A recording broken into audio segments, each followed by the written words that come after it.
My community is really supportive. If we need something, your neighbor's right there to help you out. And that's why I love San Antonio so much and Texas in general. I have a family of 8, so there's 6 kids and my parents. We're pretty close. We do a lot of 4-H things together. That's our family thing. Without my siblings, I definitely don't think I would be the person I am today. They definitely bring the best out of me. I was diagnosed with alopecia areata at 9.5 years old.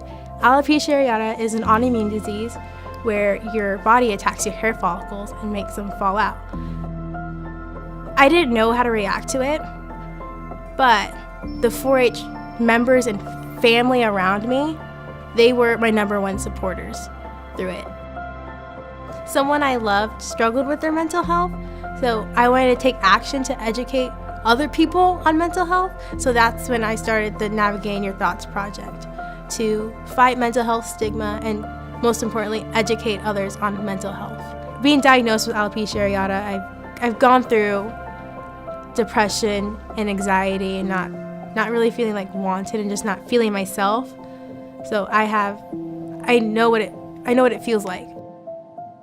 Navigating Your Thoughts program is a 4-week program where we learn mental health, what is mental illness, we identify what is anxiety, depression, and also we talk about stigma. When I first talk to a group, I always ask, what is health to you? And they're always like, oh, exercising 60 minutes a day, eating all the groups in the My Plate. And when I bring up, well, health is also mental health too, the light bulb goes off. The Navigating Your Thoughts project is growing tremendously. I'm working with AgriLife Extension to incorporate it to military 4-H clubs and school clubs. One major thing I've learned through this entire project and in my life is you just never know what a person's going through. So I think just being kind to them and watch what you say and how you word things. I definitely learned that.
Rural Kentucky doesn't have a lot of ways to express themselves, so you could potentially drive in 2 hours in any direction and might not find an art center or a gallery.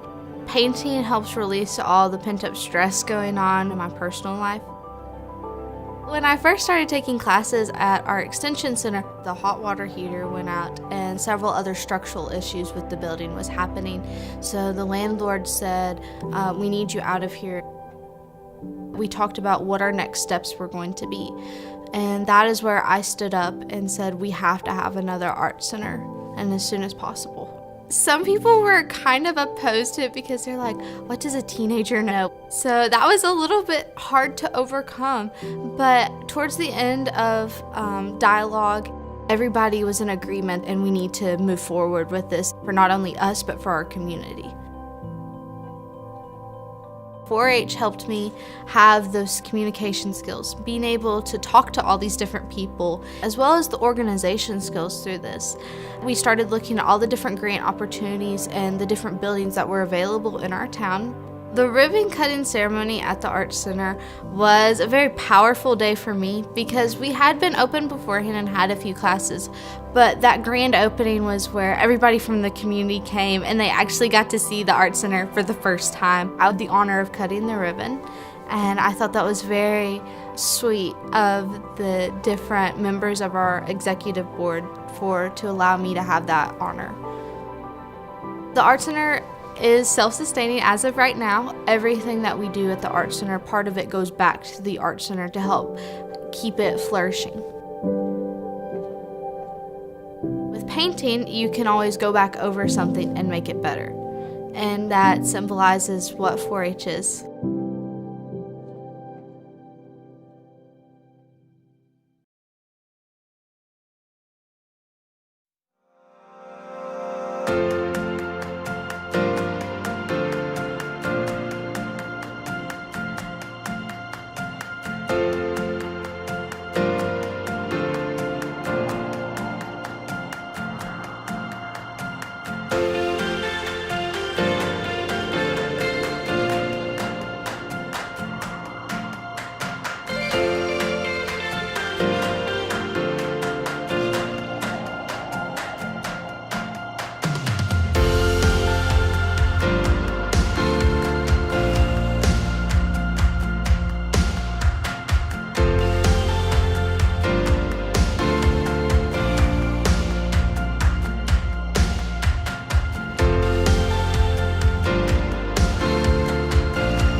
I was in the mirror for like hours, like kind of like get down. For me, like the first time I actually like learned it, we were in the middle of our junior teen council meeting, and my extension agent over at the time came over and she stood beside me, and like she was like, move your hand here, move this hand here, move these hands here. I'm in between two of my brothers, and they're just moving their hands like up and down, and I was like, what are they doing? Like I was just trying to catch up. Yeah, the first time I did it, it felt like a line dance that I didn't know. I was like, what are they doing?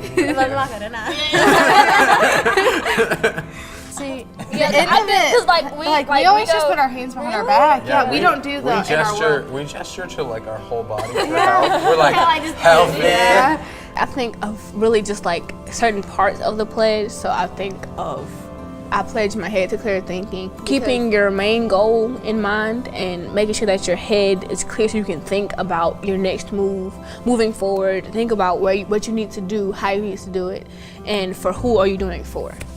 So for me, my thoughts always go to like the hands to larger service, because like without the hands to larger service, like there's no output for like your brain and your heart and your health, because if you don't take your hands and serve other people, then you're only helping yourself. Hands were special to me, I mean, because of my project, but I also think that without all of the 4-H's coming together, you couldn't have any individual one. That's really true. Yeah, all the H's are really important. They all work together as a team. Yes. I think just like 4-H's do together. Yeah. You're right. That's why I think 4-H is so important, because like we all do our individual things, but like when we come together, we're able to change the world. I pledge my head to clear thinking, my heart to greater loyalty, my hands to larger service, and my health to better living. for my club, my community, my country, and my world.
It began with the seed of an idea.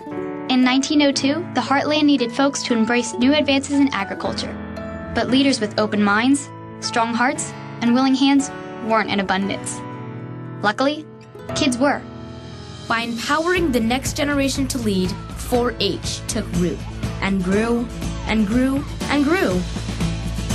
Grew kids who are confident and strong, who are curious enough to question, and capable enough to find the answer. You stick to a job until the job gets done. You know how to work with others and how to lead. 4-H has kept right on growing. Out of the farms and into the towns, from the suburbs to the cities. Anywhere curiosity roams, and confidence thrives. Anywhere technology can be advanced and achievement is valued. Anywhere positive change is possible, and giving back moves entire communities forward. When you think about it, it makes sense that we began with farming. After all, true leaders aren't born. They're grown.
Good evening. I'd like to extend a warm welcome to each of you joining us tonight. Whether you're a 4-H family, University of Arizona alumni, a representative for the Division of Agriculture, Life and Veterinary Sciences and Cooperative Extension, a great financial partner, or another member of our big 4-H family, we all appreciate you joining us. I'm Dr. Jeremy Elliot-Engel, State 4-H Program Leader with Arizona Cooperative Extension, and it is my pleasure to be here with you tonight. I do hope that you are staying safe and are well during this difficult and challenging time. All of us here at the U of A, just like everyone across the state, have been going through lots of changes, and I'm so pleased at the vitality and resilience of our 4-Hers and our 4-H partners. A night like tonight just speaks to the relevance and importance that 4-H plays at our university and in our communities. Last night at AZ 4-H Presents, we were able to honor our outstanding 4-H Family of the Year, the Wiserack family from Santa Cruz County, our 2020 scholarship recipients, outstanding youth that will represent Arizona at national 4-H conferences, distinguished volunteers and excellent professionals. And we also are honored to have inducted 22 inductees as AZ 4-H Hall of Fame inductees. If you missed it, please go to the Arizona 4-H website for a recording of that great event. I am pleased that through our partnership with Arizona 4-H Youth Foundation, that I can be a part of another first for you, and that is this virtual Clover Ball. We know that many of you are familiar with the 4-H program, and behind the scenes of our 4-H programs is the Arizona 4-H Youth Foundation that is working throughout the year to ensure financial support for 4-H youth opportunities. We could not do what we do without the support of the 4-H Foundation. Thank you. Tonight, to talk about the foundation, our key partner in Arizona 4-H is current board president Jimmy Wojcik. Jimmy, a Maricopa County 4-H alum, has served in this role since 2016 and is currently the agriculture teacher at Westwood High School in Mesa. Over his professional career, Jimmy has taught agriculture at 4 high schools across central and northern Arizona. In these roles, he and his high-performing programs have been recognized by numerous organizations at the state and national level. In addition to teaching, Jimmy's educational leadership has included service as a charter school superintendent and as the Arizona Agricultural State Supervisor. Outside of education, Jimmy has provided agricultural leadership as the district administrator for the Arizona Agribusiness and Equine Center and as the executive director of the Maricopa County Fair. It's my pleasure to introduce Board President Jimmy Wojcik. Thank you, Jeremy, and welcome to everyone tonight for joining us. It is a pleasure to greet you tonight virtually to our second annual Clover Ball and 50 years of the foundation supporting Arizona 4-H.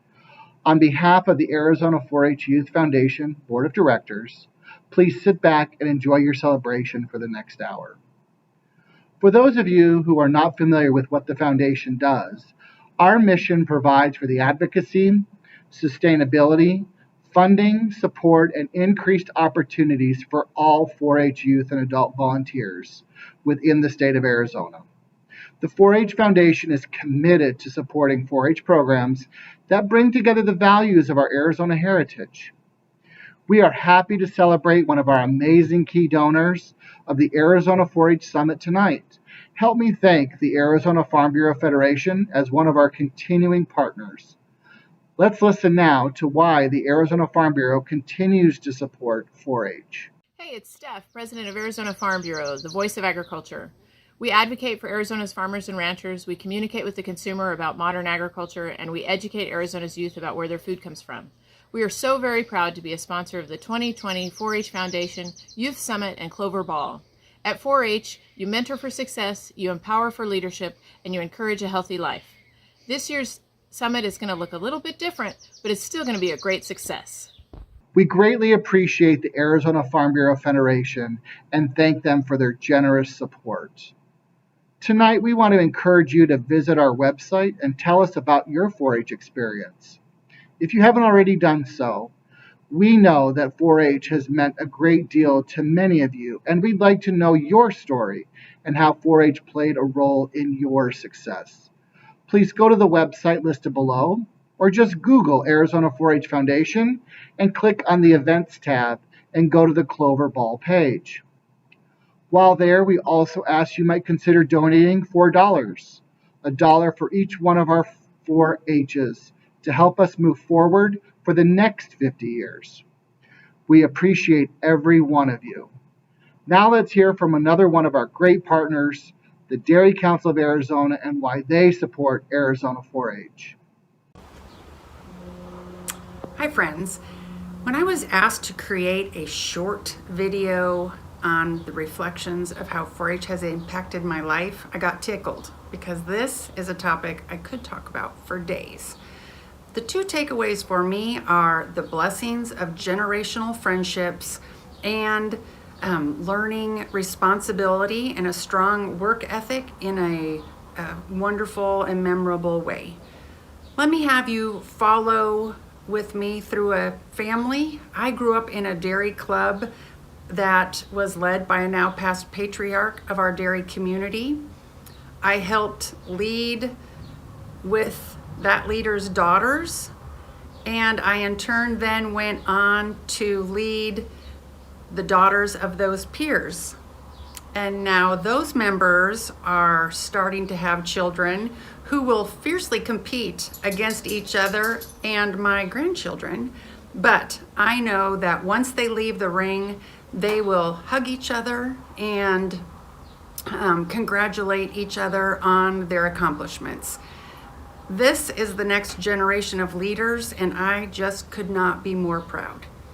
When I was in 4-H, our leader asked us to work hard, and I in turn asked my members to rise to that same level of responsibility.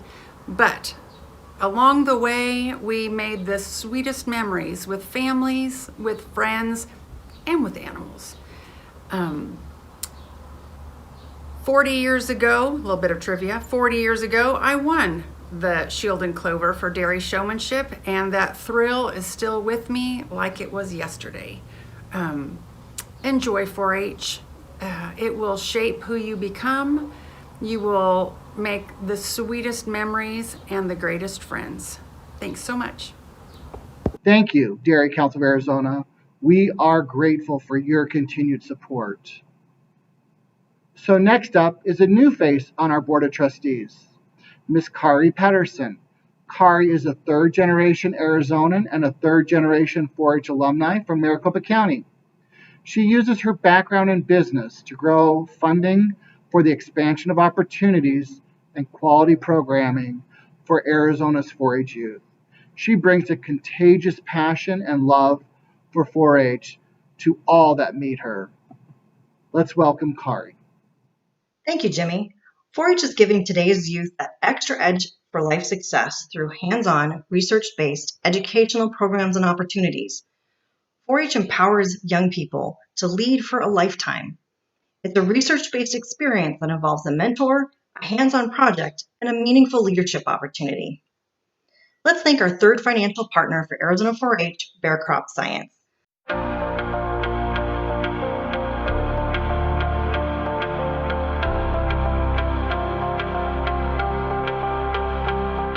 Thank you, Bear Crop Science. We truly appreciate your continued support. It's because of this connection and the support of our financial partners that we can bring Dr. Temple Grandin to you tonight. This is the kind of quality engagement that we are able to bring the greater 4-H community. Dr. Grandin was not only a 4-H'er herself, she was also an assistant 4-H leader here in Arizona in Maricopa County. Her life lessons through 4-H, her mentors, and her observations for youth programs are very insightful and on target. Let me share a little of her background. Temple Grandin is a pioneer in improving the handling and welfare of farm animals, and her remarkable achievements are even more so because she was diagnosed with autism as a child. She was born in Boston, Massachusetts. At age 2, she had no speech and all the signs of severe autism. Many hours of speech therapy and intensive teaching enabled Temple to learn speech. Mentoring by her high school science teacher and her aunt on her ranch in Elgin, Arizona, motivated Temple to study and pursue a career as a scientist and livestock equipment designer. Dr. Grandin obtained her BA at Franklin Pierce College, earned her MS in animal science at Arizona State University, and was awarded her PhD in animal science from the University of Illinois, and is currently a professor at Colorado State University. She has done extensive work on the design of animal handling facilities.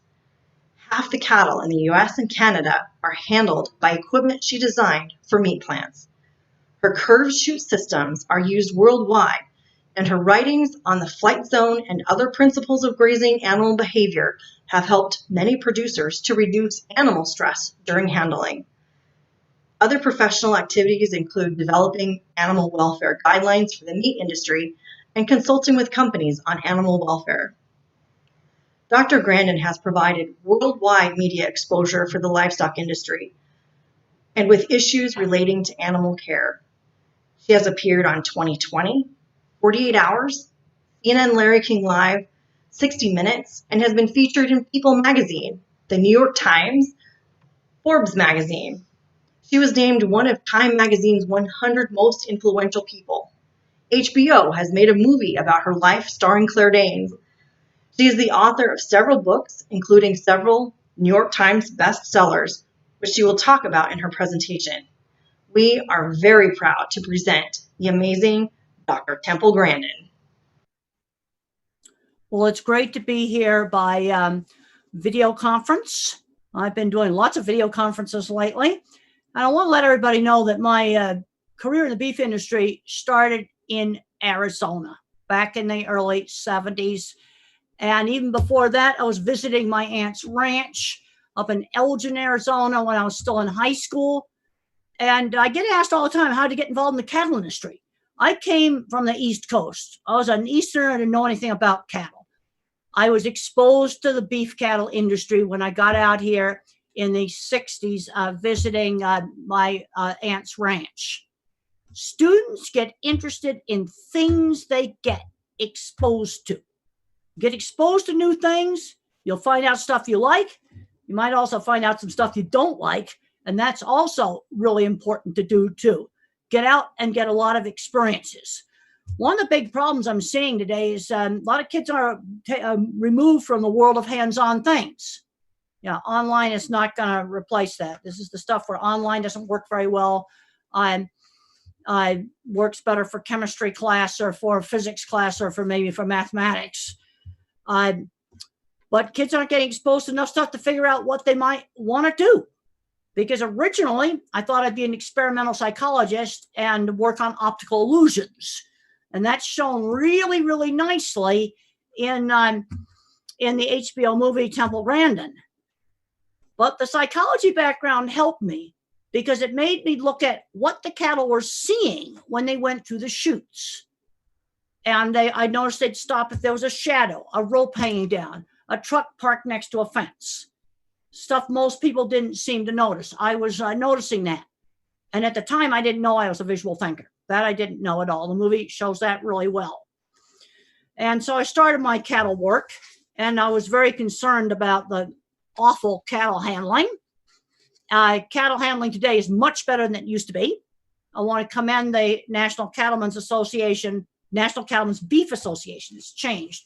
On all the stockmanship workshops they've done for beef quality assurance, which unfortunately now have all been canceled because of COVID. But people are getting much more aware of good handling. Things are a lot better now than they were back in the 70s. And I started out in all the Arizona feed yards and the Swift plant, which is now JBS plant, Tolleson, Arizona. And another thing I did is I recognized opportunities for career.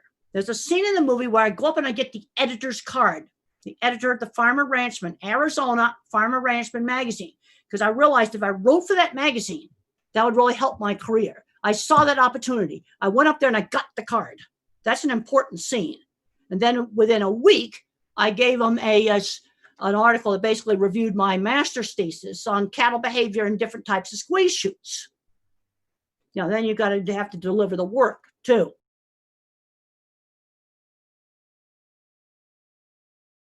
Well, back in the early 70s when I started, the only women working in the feed yards, and I went to every feed yard that was around Phoenix, and mostly the ones around Phoenix, and the only women were secretaries in the office.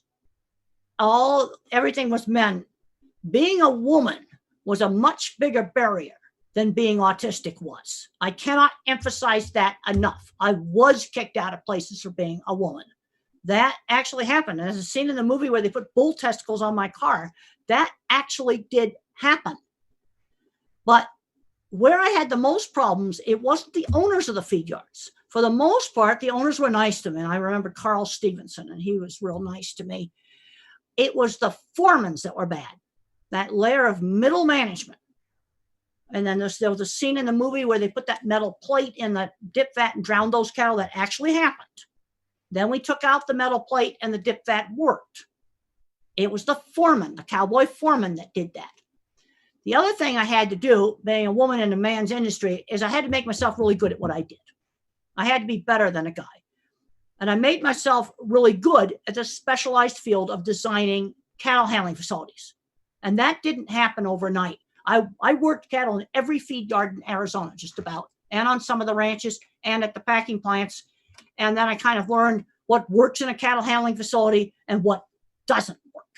Another thing I've learned in my career, back in the 70s, I thought if I could design the perfect system, you'd have good cattle handling. No. You have to have the management to go along with it. But a common mistake that engineers make, and they're going to make it now with precision agriculture. Oh, we're going to solve everything with a drone or with some other computerized sensor. People want the magic new thing more than they want the management. It took me 10 years to learn that I could not replace management with a fancy new cattle handling facility. And then I was dismayed sometimes when people abused cattle in stuff that I designed. So the next step was training employees. Well, then the manager didn't train them for me, so then I trained managers. And then the next step was when I worked for McDonald's. This was in 1999. I'm training customers. Then things really started to happen. And I made a very simple scoring system, very, very simple. I'd use measures like electric pride use, falling down, stunning score, cattle mooing when you're handling them. And I got a big customer who can make changes. And the thing that was good, I also learned from that, is I was amazed at some of the older facilities I could make work with very, very simple changes. Lots of non-slip flooring went in, and we had to do lots of emphasis on moving smaller groups of animals and not yelling and screaming, and get electric prods out of your hands.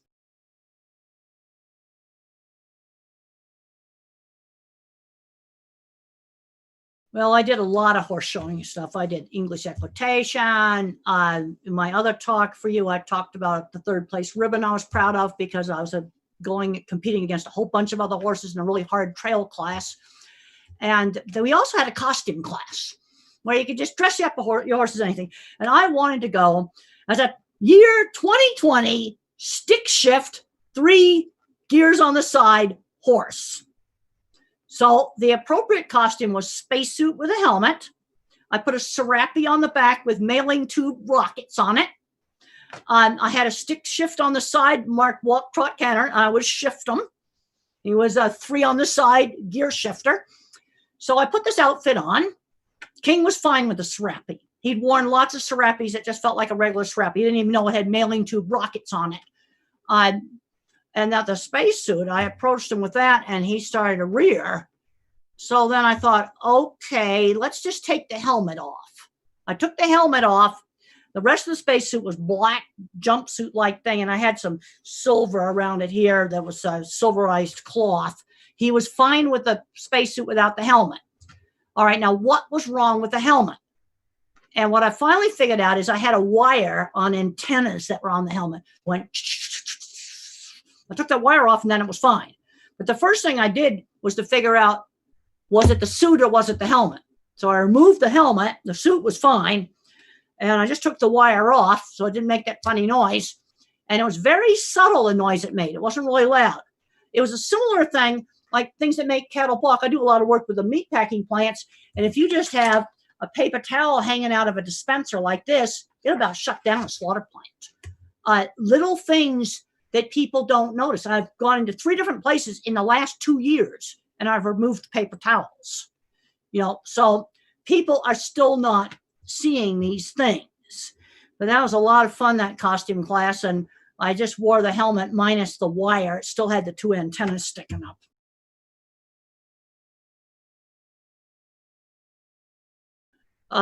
No, that was a lot of fun. And at the time, I didn't know I was a visual thinker.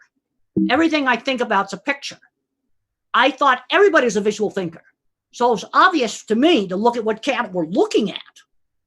And I didn't know why it wasn't obvious to other people. Now, I've since learned there's other kinds of thinking. I've got another book right here, The Autistic Brain, where I talk about the research now that shows there is different kinds of thinking than my first book, Thinking in Pictures, my autobiography. You'll learn all about how I got my career started in that. But now I've learned there's a visual thinker or an object visualizer who thinks completely in pictures. But you know what? We can't do algebra. Can't do it at all. Never passed an algebra course. How'd I get through college? I got through college because back in '67, algebra wasn't the required math course. It was more statistics kind of stuff back then. And then there's word thinkers, math thinkers, and picture thinkers. There's now scientific research now that actually validates that. And I'm very concerned that our educational system is screening out the visual thinkers, because they're also all the people that do high-end skilled trades. And all the big plants have a center track restrainer system that I designed. And if you want to see how that works, you can look up Beef Plant Video Tour with Temple Grandin. And I worked with skilled tradespeople, welders and designers, people that have like 20 patents who'd be labeled autistic today. I'm going to guess that 20% of the people that worked on building my projects would be special ed kids today. We're the visual thinkers. And one of the worst things that schools have done is taken out all the hands-on classes. This is going to be an even bigger mess now with COVID. We've got to be doing hands-on things. And of course, I'm a shameless book promoter. This is my Temple Grandin's Guide to Working with Farm Animals. Nice picture book just on basic livestock handling principles.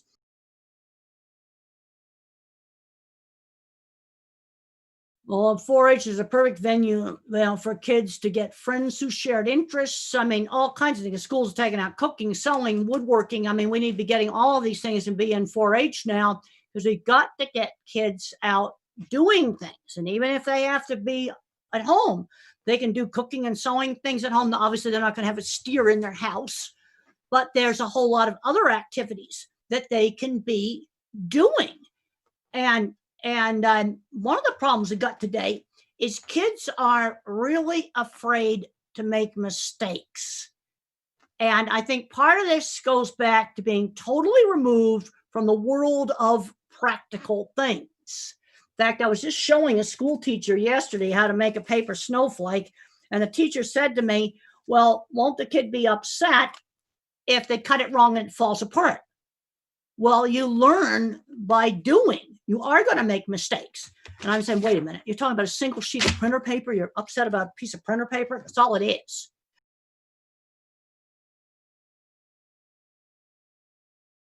Now, there's other things. I can remember the sewing project I ruined when I was about 13 because I rushed and I cut the material wrong. And there was no way I could get more of that same material. That was a mistake with more consequence.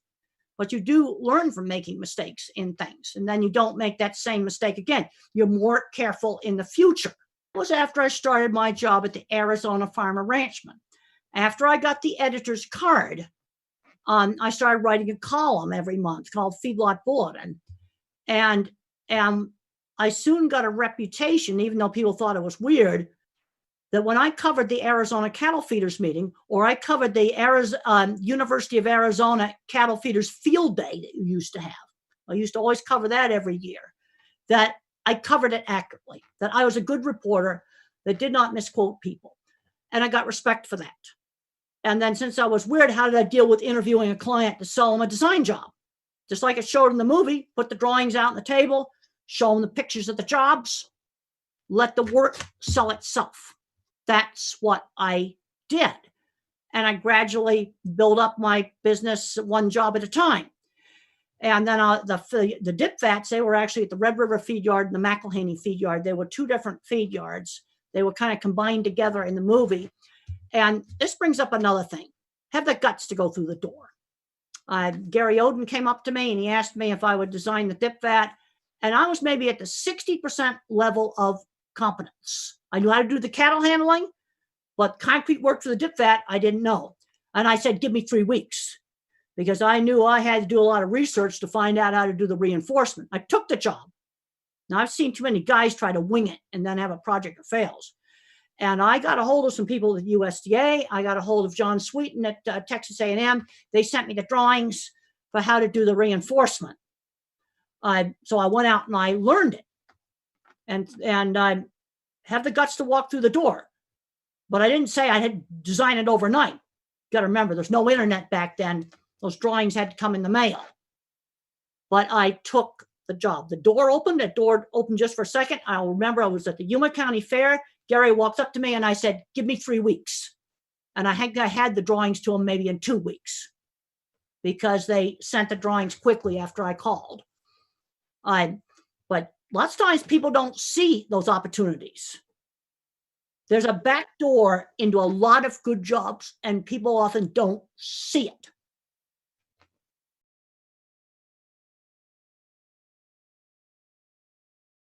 Yeah, I was a 4-H. There's several things I did 4-H. I was assistant leader in Phoenix, and I also worked with a wonderful lady in Kingman, Arizona named Billy Hart. And a lot of kids were really upset when they sold their steer. And one of the things we learned at the Swift plant, and you got to remember this is 70s, they would collect pancreas glands for diabetes, for insulin. Now that's no longer being done now, but in the 70s, they'd collect the pancreas glands. They were making Ethicon sutures, for sewing, for surgery. And so your steer was more than just meat.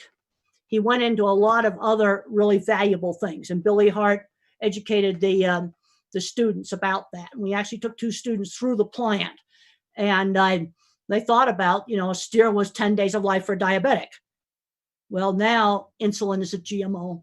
Insulin right now actually is the very first GMO before the word GMO was ever invented. It's called recombinant DNA.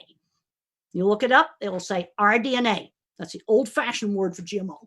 And then the cattle and pig insulin was phased out.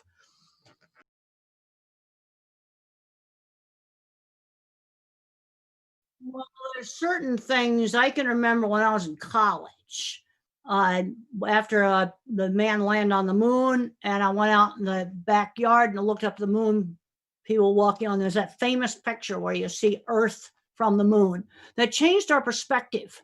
There may be one silver lining out of COVID, is these pictures from India. Here's the pollution before, and here it is after. Maybe that's going to be kind of a wake-up call to help make some changes. Those pictures are very, very striking. They're easy to find online.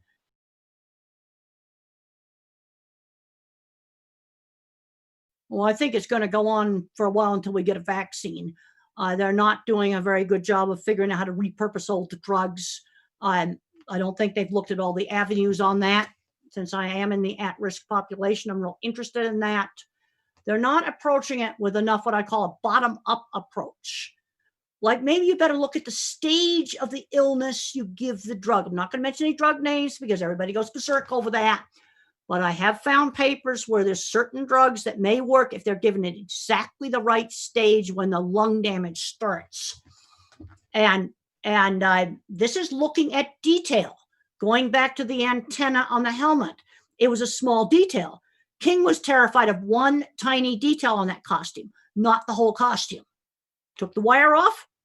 Otherwise, I would have gone, oh, I can't wear the spacesuit. Well, it turned out I could wear the spacesuit just fine minus the wire. One really small detail. And I got on the video conferencing. In fact, I bought some of the last video conferencing equipment that was available, and it was turned out to be some of the more expensive, nicer stuff. People say my sound is good. Well, I've got a mic here. It looks like it came from a radio station, and it doesn't have to be on a boom. But I got into the video conferencing really seriously. I've been booking tons of them. because we're going to have to totally change how we do stuff. I had to put my class online. I have a class in livestock handling, and it had lectures. I've got those online. In fact, if you'd like to look at the first 3 lectures, they're on YouTube. You just type in Temple Grandin livestock behavior and handling, Temple Grandin livestock behavior and handling, and then add CSU for Colorado State University livestock handling class. You type all that stuff into YouTube, you can find them. And those were kind of semi-professionally done. And then I had to do the other awful ones. I just call them yakking PowerPoint slides. Well, this summer, we're going to get the lectures professional online, because what I think works better on these video conferences is have them watch the lecture online, and then we do the discussion on the video conference. And the video conference works so much better than the audio conference. I've tried both. And then then you have chat boards, and I've learned to ask more open-ended questions for chat boards, and you'll get better answers. So I'm learning too. No, I think we're going to be here for a while.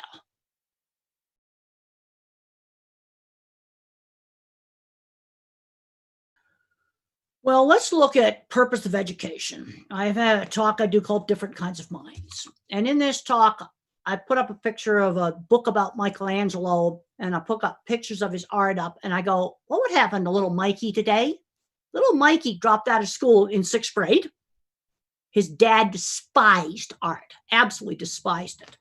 He wanted little Mikey to become a learned in Latin so he could write business documents. And Mikey goes, ugh. What would happen to him today? Thomas Edison, hyperactive adult high school dropout. Jane Goodall did her famous work on a 2-year secretarial degree. You see, this is something I want to get you really, really thinking. What's the purpose of education? Let's look at where is a student 10 years after they graduate from high school. 10 years after graduating from high school, I was doing those dip bats at the McElhaney Feed Yard and the Red River Feed Yard. And that was, those were the projects that really, put my career on the map. Now we think about the future. Before COVID started, I was really happy with the big plants. We were doing a great job on animal welfare. Twice a year, I did the PACO, Professional Animal Welfare Auditor Training. Things were going just great. The big plants were doing a super good job on their animal welfare. The food safety problems we had back in the early 90s, that had been fixed. The plants were doing a great job. And then they get hit with COVID. And the pigs have had the worst problems. Plants are slowed way down, plants are closed. What do you do with the pigs? Well, they've had to kill them on the farm. I'm not going to use the word euthanasia because some of the methods do not comply with the definition of euthanasia. And it's been a horrible mess. And a lot of our welfare classes have been canceled. I mean, we still got to work on these things. But what we've learned in this, big is not bad, big is fragile. And about 5 years ago, I started telling my class that because the big plants on animal welfare, I was super pleased with what big plants were doing. And we were having most of our welfare issues in the small plants. And a lot of that was lack of knowledge. They just didn't know how to stun a pig correctly. That's where a lot of the problems were. But when you have it big, it makes it really cost efficient, but it's fragile. And we had a pile of floods back a number of years ago where I couldn't get home from the airport, and I kept driving to the east. And ice storms in Canada had destroyed miles of electrical towers. So I started visualizing what that would do to a large packing plant. You're not going to run that on a generator. It's fragile. I never managed a pandemic. I imagined ice storms and floods. And now we've learned big is extremely fragile. Now, back in the 70s in Arizona, where I started, we had a more distributed supply chain. We had the Swift plant. They slaughtered about 1,200 cattle a day. That's now the JBS plant. We had Cudahy. That's been torn down now, about 100 cattle a day. We had Arizona beef. We had Herseths. Those were doing, 400, 300 cattle a day, and 2 other little plants, probably a couple of hundred cattle. And when I add up all the cattle, those medium-sized plants were 30% of the slaughter capacity. You see, those plants are gone now because they just, from cost standpoint, they're going to be more expensive. So here's the paradox. Big is fragile. very efficient, can do a really good job when it works. But if you have a more distributed chain, like we had in the 70s with these what I call medium-sized plants, and not Walker plants, it's going to be more expensive. And so how can a medium-sized plant compete? Well, they need to get in some kind of a niche. But a more robust distributed supply chain will be more expensive. But now this mess we've got with the pigs, the bankrupting farmers, animal welfare, I don't want to talk about it. Ugh, it's bad. And this is the problem. You break big. This is the paradox. And we're getting it shoved in our face right now. And pigs are absolutely the worst. So far, I don't think they're euthanizing any cattle yet. Cattle have more flexibility because you can kick all the cows out of the slaughter plants and use that space for steers, fed beef. But this is a game changer, and it's something I would have never imagined. Floods and storms would not be able to knock out as much capacity as COVID has.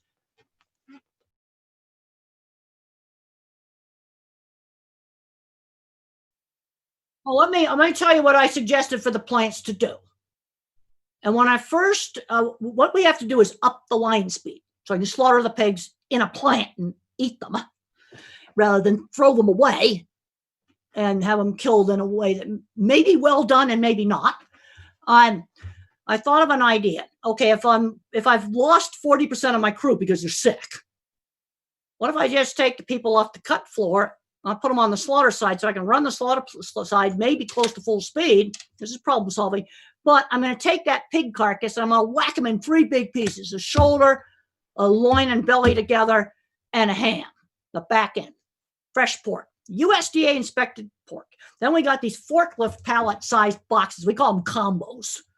And you can ship meat in. So I just chuck the big pig pieces into combo, send it out in a reefer truck and a refrigerator truck. Now I'm visualizing. I could drive down into certain communities. I could sell that off the back of a truck. Okay, I'll put a bag on it and a label so it's legal. And there's a lot of people out there that are going to know what to do with those big cuts of meat. And there's other places where I could take them to.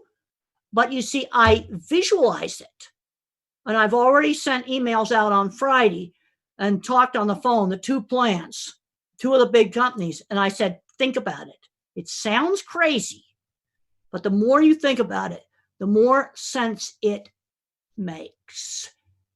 And that is, there's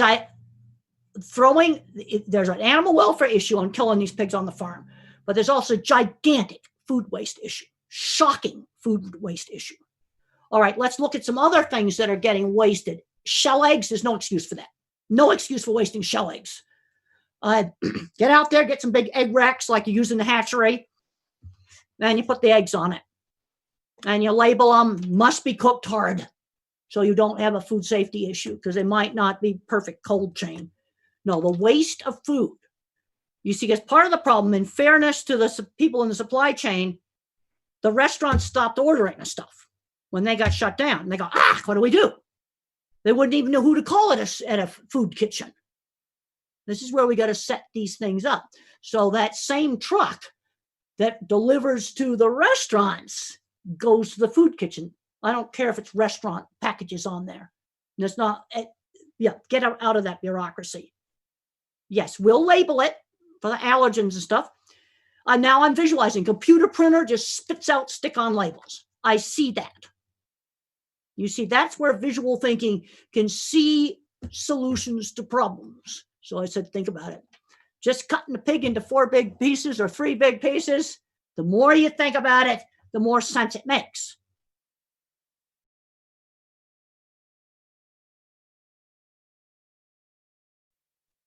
Well, we got to get them through school because we have a serious problem right now with skills loss.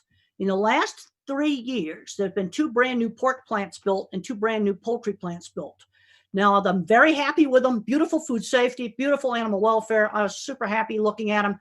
But then I noticed something that made me really unhappy. In the poultry plant, the equipment inside that plant was shipped over from Holland in 100 shipping containers on a boat. That's 100 truckloads of equipment.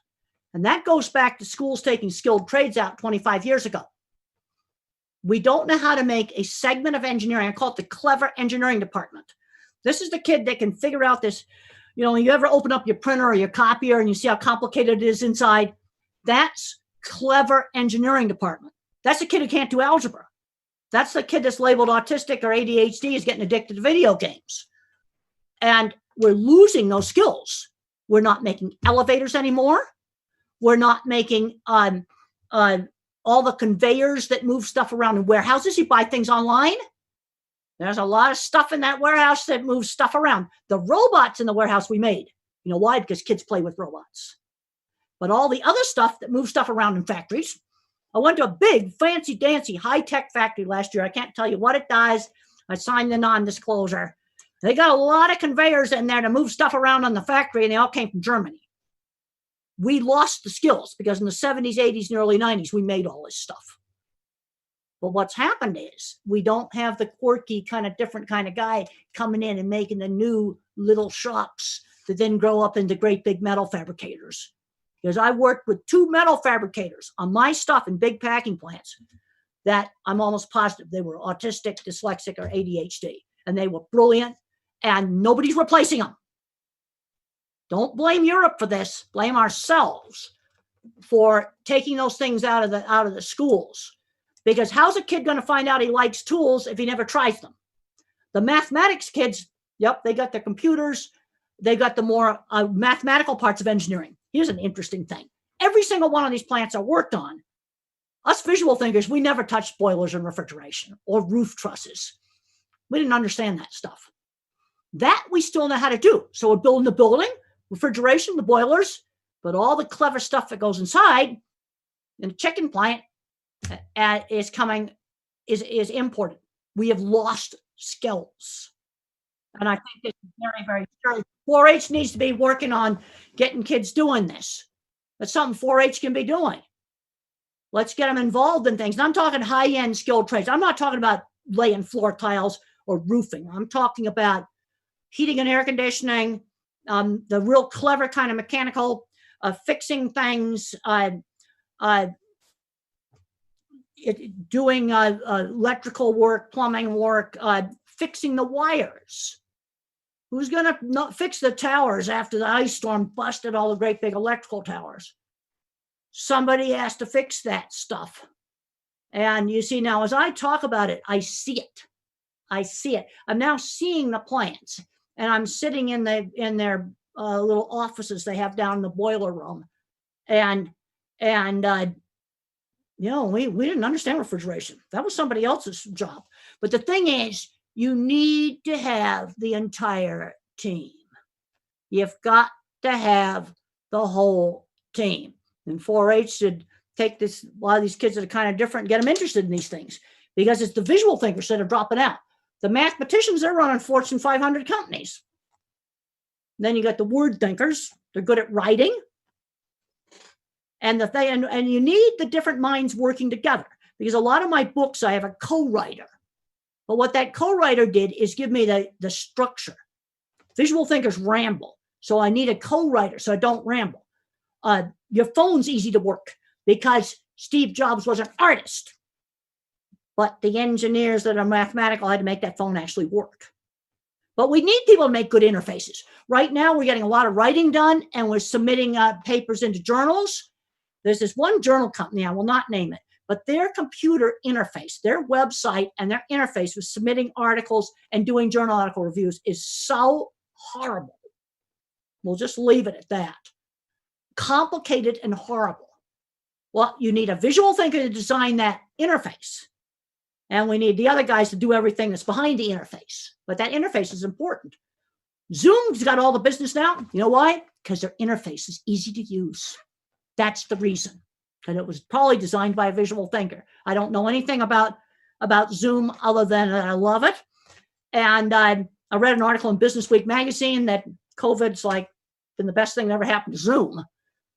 But ease of use. Because we were originally supposed to, for our classes, use some other platforms we were instructed to use. Everybody ended up on Zoom. that's just what happened.